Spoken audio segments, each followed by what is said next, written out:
할렐루야. 우리 옆 분들과 인사하실 때 주님께서 우리에게 주신 사명이 있습니다. 이렇게 인사해 보시겠습니다.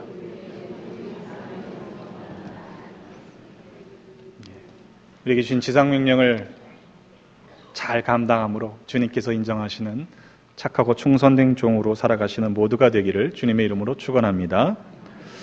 요즘 한국에서 사용하는 단어를 보면 잘 모르겠는 그런 단어들이 있습니다. 그 중에 하나가 웃푼이라는 형용사입니다. 웃푼이 뭐냐면 웃기고도 슬픈이라는 뜻입니다. 그 중에 하나가 이사와 관련된 이야기가 있는데요. 아버지들이 이사철이 되면 이삿짐 안 나르고요, 강아지를 꼭 품에 안고 이삿짐 차 앞에 앉아 있답니다. 왜냐하면 남편을 버리고 가는 경우가 있어서 그렇다는 것이죠. 하지만 자기 집 강아지는 버릴 수 없기 때문에 강아지를 꼭 붙잡고 있으면 된다는 것입니다. 어쩌다가 아버지의 권위가 그렇게 땅에 떨어졌는지 모르겠습니다. 처음에 여러분 미국에 오실 때 그것이 이민이든 아니면 유학이든 짐을 얼마나 가져오셨나요? 아마 조그만한 이민백에 몇 개 가지고 오신 게 전부일 겁니다.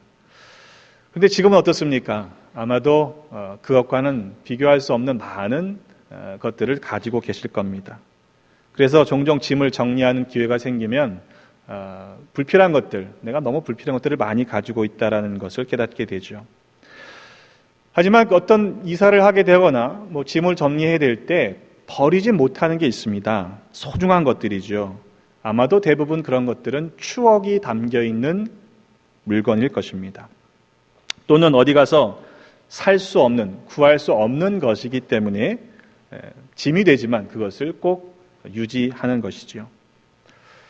한번 질문합니다. 여러분에게 보물 1호가 있다면, 이거 꼭 가지고 가야 될 보물 1호가 있다면 뭘까요? 여러분에게는. 다른 것은 몰라도 포기할 수 없는 것이 여러분 각자에게 있을 것입니다. 대부분은 아마 비싼 것이겠죠. 또 돈으로 환산할 수 없는 소중한 것들이기 때문에 그것을 보물 1호로 여길 것입니다. 그것을 한마디로 얘기하면 각자에게 가치가 있는 것입니다. 가치가 있는 것이죠. 우리말에 보면 싼 게 비지떡이다라는 말이 있습니다. 값이 싸면 그 싼 이유가 있다라는 뜻입니다. 때문에 일반적으로는요, 비싼 것이 좀 더 가치가 있는 것이다라고 말할 수가 있을 것입니다. 예를 들면 우리가 비싼 값을 티켓을 사서 공연을 봤는데 그 공연이 그 값어치를 하게 되면 그만한 가치가 있는 수준의 공연이었으면 돈을 비싸게 내도요 하나도 아깝지가 않습니다. 하지만 그 반대라면 돈을 낸 만큼 공연의 수준이 형편없었다라고 생각한다면 그 돈이 참 아까울 것입니다. 또 식당에 가서 비싼 돈을 내고 밥을 먹었는데 내가 기대한 만큼의 음식이 맛이 없었다면 본전 생각이 나게 되어 있습니다. 결국 비싸냐, 싸냐의 문제가 아니고요. 그만한 값을 지불할 만한 가치가 있느냐, 없느냐의 문제인 것입니다. 오늘 함께 읽으신 본문에 보면요, 아주 비싼 향유가 등장하고 있습니다. 무려 300데나리온이라고 설명하고 있죠. 지극히 비싼 향유라고 했습니다. 여러분들이 백화점에 가셔서 내지는 아내가 백화점에 가서 향수를 사왔는데 300불짜리를 사왔어요. 여러분들이 어떻게 이야기하시겠습니까? 뭐가 좀 비싸? 이러실 거죠, 그죠? 예. 근데 3,000불도 아니고요. 3,000불이면 어떻게 말씀하시겠어요? 3,000불짜리 향수를 사왔어요. 어떻게 하시겠습니까? 정신 나갔냐? 이렇게 얘기하시겠죠? 근데 3,000불도 아니에요. 무려 300데나리온은 3만 불에 해당하는 가치입니다. 장정 한 사람이 1년 동안 안 먹고 쓰지도 않고 고스란히 모아야만 얻을 수 있는 금액이 300데나리온, 1년 연봉에 해당하는 금액입니다. 아니 뭘로 만들었길래 그렇게 비싸냐 싶으실 것입니다. 이 나드라고 하는 것은요, 인도산의 식물 뿌리에서 짜낸 발향성의 기름입니다. 그러니까 일반적인 향유는요, 그냥 감람유에다가 기름에다가 향기가 나는 물질을 이렇게 섞는 거예요. 그래서 향기를 내는 향유로 만드는 것, 그것이 일반적으로 싼 향유인데, 이 나드라고 하는 것은 그 기름 자체의 향기가 있기 때문에 그것을 짜서 만드는 일이 쉽지 않아요. 또 모기가 양이 많지 않으니까 매우 비쌌던 것이죠. 때문에 향기를 보호하기 위해서 목이 기다란 옥합에 넣어서 그렇게 밀봉했습니다. 또 사용하기 위해서는 그 긴 목을 깨뜨려서 사용했죠. 때문에 한번 그 옥합을 깨뜨리면 그것을 실은 다 사용할 수밖에 없었을 것입니다. 그런데 지금 그 귀한, 지극히 비싼 향유를 예수님의 발에 붓고 있는 거예요. 오늘 읽으신 12장의 말씀 바로 전장인 11장에 보면요, 죽은 나사로를 살리신 기적의 이야기가 나오고 있습니다. 그리고 오늘 본문이 이어지고 있어요. 때문에 죽었던 나사로, 자기의 오라비를 살려준 주님께 뭐 그 정도의 향유를 부어드리는 게 뭐가 큰 일이냐라고 말할 수도 있을런지 모르겠습니다. 하지만 그 값어치를 생각해 본다면 그것도 결코 쉬운 일은 아닐 것입니다. 때문에 어쩌면 가룟 유다의 눈에는 그 행위가 정신 나간 일처럼 보였을 것입니다. 당연했지요. 아니 어쩌면 우리가 그 광경을 보았다면 다른 사람보다 더 심하게 책망했을런지도 모를 일입니다. 그거 가지고 더 좋은 일 할 수 있는 일들이 많이 있기 때문이죠. 가룟 유다도 그렇게 생각했습니다. 3만 불짜리 향수를 팔아다가 가난한 사람들을 돕지 뭐 하는 짓이냐? 더 가치 있는 데 있지 않느냐? 이렇게 물었던 것입니다. 그러니까 그만한 지극히 값비싼 향유를 예수님의 그것도 발에다 붓고 있으니 정말 아까운 것이죠. 그럴 만한 가치가 있느냐? 반문하고 있습니다. 이 향유를 어찌하여 300데나리온에 팔아 가난한 자들에게 주지 아니하였느냐? 여러분 그 말만 보면요 전혀 문제가 없어요. 아니 그 말은요 정당한 말입니다. 가룟 유다의 말대로 300데나리온이나 되는 그 지극히 비싼 향유를 팔아다가 가난한 사람들에게 주었더라도 그건 좋은 일입니다. 그것을 팔아서 가난한 사람들에게 주는 행위 자체에 문제가 있는 것이 결코 아니라는 것이죠. 문제는 가룟 유다의 마음에는 그럴 생각이 조금도 없었다는 점입니다. 만약 그럴 생각이 있었다면 가룟 유다는요 자기의 것 가운데 좀 일부를 내어서라도 가난한 사람들을 돕는 삶을 살았어야 해요. 하지만 가룟 유다는 자기의 말처럼 가난한 사람들을 위해 내어줄 마음이 조금도 없었습니다. 실은 가난한 사람들을 생각해서 그렇게 말한 것이 아니라 자기가 슬쩍 할 수 있는 큰 금액을 저처럼 쏟아버리니 아까워서 분개했던 것이죠. 오늘 본문에 보면요 가룟 유다를 도둑이라고 못 받고 있어요. 그러니까 그 얘기는 한두 번 실수했다는 이야기가 아닙니다. 그는 도둑이었습니다. 왜일까요? 돈꾀를 맞고 거기 넣는 것을 훔쳐갔기 때문입니다. 말도 안 되는 이야기죠. 하지만 오늘날에도 그런 일들이 있다는 이야기를 가끔씩 듣습니다. 교회 안에서 지정적인 사고가 터져갔고요. 교회가 무너지는 일들이 있다는 이야기를 듣는데 참 안타깝습니다. 심지어는 어떤 경우에는요.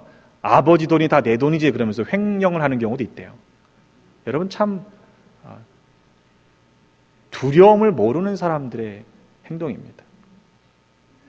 그 결과가 어떻게 될지를 알지 못하기 때문에 하나님께 바쳐진 물질을 손을 대는 거예요. 여러분 헌금은 하나님께 바쳐진 물질입니다. 때문에 하나님을 위하여 하나님의 사역을 위해서 조심스럽고도 두려움을 가지고 신중하게 사용해야 함을 잊지 마시기를 바랍니다. 오늘 말씀은 여러 본문들이 동일하게 소개하고 있는데 마가복음 14장 4절에 보면 어떤 사람들이 화를 내어 서로 말하고 있습니다. 어찌하여 이 향유를 허비하는가? 허비라는 단어를 쓰고 있어요. 정말 쓸데없는 일을 했다 이 말입니다. 그런데 정말 마리아는 쓸데없는 일을 했던 것일까요? 예수님의 대답은 이렇습니다. 그를 가만두어 나의 장례할 날을 위하여 그것을 간직하게 하라. 가난한 자들은 항상 너희와 함께 있거니와 나는 항상 있지 아니하리라. 이렇게 말씀하십니다. 예수님께 드리는 거니까 적어도 300데나리온, 3만 불짜리는 드려야 맞다라고 이야기하는 것이 결코 아닙니다. 그것을 팔아서 가난한 사람들에게 주는 것은 언제라도 할 수 있는 일이라는 것이지요. 하지만 마리아가 예수님의 발에 그 귀한 향유를 붓는 것은 곧 주님의 죽으심을 준비하는 일이었기 때문에 그것이 결코 허비하는 것이 아니었다라는 말씀입니다. 주님의 장례는 한참 후에 일어날 일이 아닙니다. 주님의 고난과 십자가에서의 죽으심은 곧 시작될 임박한 일이었습니다. 때문에 마리아가 그때 하지 않았다면 다시 할 수 있는 일이 아니었죠. 그래서 귀한 것이라고 말씀하고 있는 것입니다. 얼마나 비싸냐? 돈의 문제가 아닙니다. 만약 그것이 값싼 향이었다라고 할지라도 그것은 귀한 일이 되었을 것입니다. 얼마나 귀한 일인가 하는 것은 얼마나 비싸냐의 문제가 아닙니다. 그것이 귀한 일로 기억되는 이유는 오직 마리아만이 예수님의 장례를 준비했기 때문입니다. 바로 본문의 직전의 11장 이후의 하반절의 말씀들을 보면요, 예수님을 잡아서 죽이려고 하는 사람들이 등장하고 있습니다. 이어지는 13장에 보면요, 가룟 유다가 예수님을 팔아 죽일 생각에 동조하고 그 계획에 몰두하고 있는 것을 보게 됩니다. 지금 그런 상황 속에서 마리아 혼자 지극히 비싼 향유를 붓고 있는 헌신을 하고 있다는 것이죠. 제자들조차도 예수님이 죽으실 것이란 사실, 그리고 부활하실 것이란 사실을 거듭 들었음에도 집중하지 못했습니다. 주님이 가시는 길을 아무도 관심하고 있지 않을 그때에 마리아는 보았습니다. 말씀하신 대로 십자가의 길로 한 걸음 한 걸음 걸어가시는 예수님을 보았던 것이죠. 그래서 십자가의 죽음으로 우리의 죄를 대속하시는 주님의 장례를 준비할 수 있었던 것입니다. 그 아무도 주님이 하신 말씀을 귀 담아 듣지 않았을 그때에 그녀는 주님의 말씀을 기억했던 것입니다. 여러분, 마르다와 마리아의 이야기 생각나시죠? 예수님을 영접한 후에 마르다는요, 주님을 위해서 접대를 하려고 마음이 분주했어요. 근데 돕지 않은 마리아 때문에 화가 나서 뭐라고 한마디 하죠. 그때 주님께서 그렇게 너 마음이 분주할 거 보이냐? 난 한두 가지면 족하다. 그러나 마리아는 좋은 것을 택했다라고 말씀해 주신 일이 있습니다. 근데 오늘 본문에 봐도요, 마르다는요, 주님을 위해서 일하고 있습니다. 누군가 일을 해야죠. 잔치가 벌어졌는데 그것도 주님을 위한 잔치라고 했습니다. 그런데 여러분, 과연 그 잔치가 주님을 위한 것이었을까요? 만약 주님을 위한 것이라면 실은 잔치를 준비할 때가 아니고 장례를 준비할 때가 아니었을까요? 주님의 말씀을 귀 기울여 드렸다면 말입니다. 우리는 자주 어떤 것들을 비교할 때에 그 가치를 따지기 위해서 돈과 이렇게 바꾸어 보는, 환산하는 그런 경향이 있죠.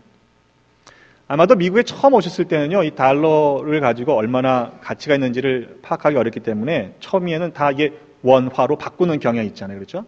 이게 몇 달러다 그러면 이게 몇 원이지? 몇 천 원이지? 이런 경향이 있어요. 근데 그 기준이 되게 뭐냐면 그때는 원화가 기준이 됩니다. 그렇죠? 달러를 모르니까 원화를 가지고 비교해 보는 거예요. 그런데 우리의 신앙도요, 믿음도 무의식적으로 그렇게 비교하는 경향이 있는 것을 봅니다. 실은 내가 무엇을 기준으로 삼고 있는지에 따라서 다르게 느껴진다는 이야기입니다. 가룟 유다의 경우에는요, 300데나리온이 기준이었습니다. 그러니까 그 돈을 보고서 행위를 보니까 허비하는 것처럼 보이는 거죠. 반면에 마리아는요, 예수님의 말씀이 기준이었습니다. 말씀을 놓고 보니까 그건요, 아무것도 아닌 거예요. 지금 해야 되는 거예요. 그래서 예수님의 죽음을 준비할 수 있었던 것입니다. 말씀을 기준으로 보니까 300데나리온의 향유를 지금 쓰는 것이 마리아에게는 마땅한 일이었기 때문인 것이죠. 본문에 보니 그저 향유를 예수님의 발에 붓고 자기의 머리털로 그 발을 닦았을 뿐인데 그 향기가 온 집안에 가득했다라고 했습니다.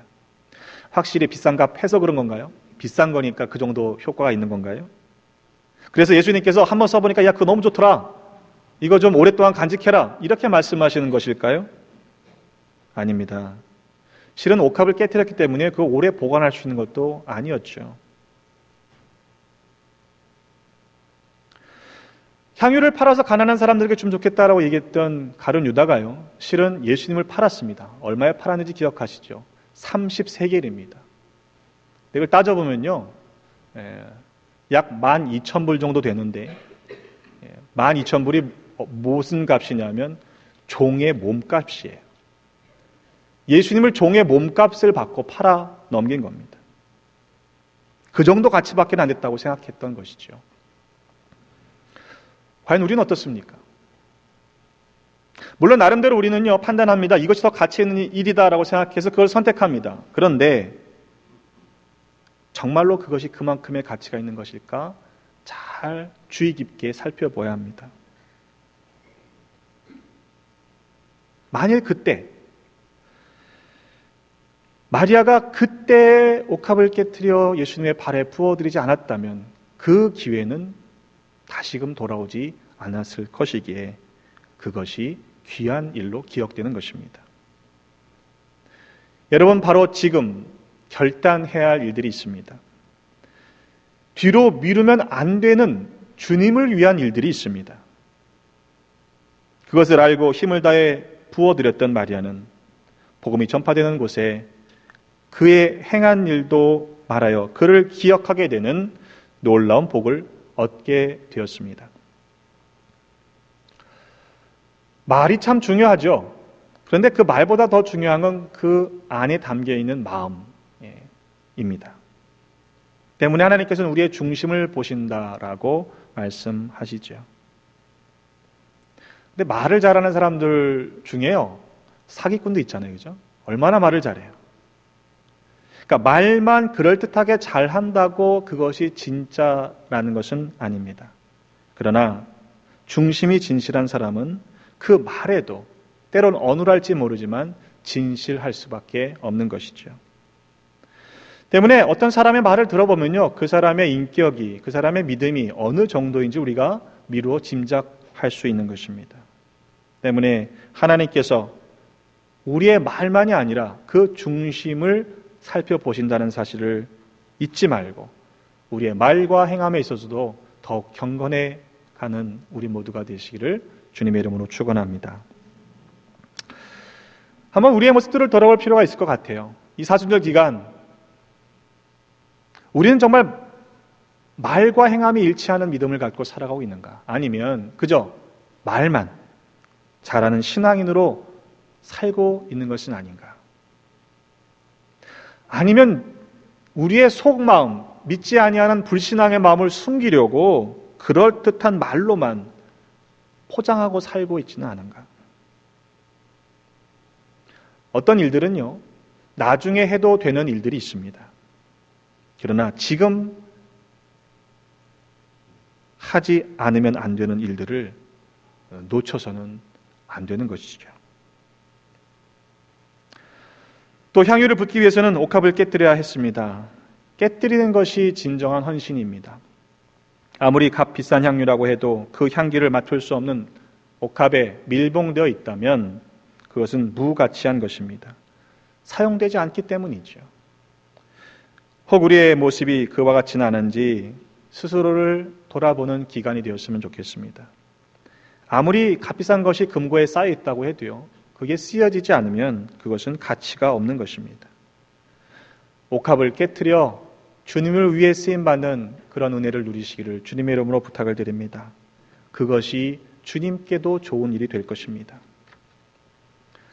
우리의 관점에서 미리 판단하여 주님께 좋은 일이 되는 일들을 멈추지 마시기를 바랍니다. 그러려면 하나님의 관점을 가져야 돼요. 근데 어떻게 우리가 하나님의 관점을 가질 수 있겠습니까? 하나님의 편에 서면 보이는 거예요. 하나님의 사이드에서 하나님이 보여주시는 것들을 볼 수 있는 믿음의 눈을 가지시기를 주님의 이름으로 축원합니다. 그리고 그것이 지금 해야 될 일인지 아닌지를 분별할 수 있는 또한 믿음도 가지시기를 간절히 바랍니다. 그리고 주님께서 우리를 필요로 하실 때 우리 모두 쓰임받는 은혜를 누리십시다. 깨어져 주님의 발에 부어지고 온 집안에 가득한 향기를 발할 수 있도록 쓰여지는 것이 복인 줄로 믿습니다. 그런 은혜를 누리는 우리 모두가 되시기를 주님의 이름으로 축원합니다. 기도하겠습니다. 하나님, 우리를 구원하시기 위해 목숨을 내어주신 사랑을 기억하며 감사를 드립니다. 또한 우리를 위해 십자가에서 못 박히신 주님의 손과 발을 기억합니다. 그 일을 미리 준비하며 향유를 부어드렸던 마리아처럼 주님의 말씀을 들어 마음에 새기고 때를 분별하여 헌신할 수 있는 믿음을 갖게 하여 주옵소서. 옥합을 깨뜨려 쓰임받는 복을 누리는 우리 모두가 되기를 간절히 소원하오며 예수 그리스도의 이름으로 기도하옵나이다. 아멘.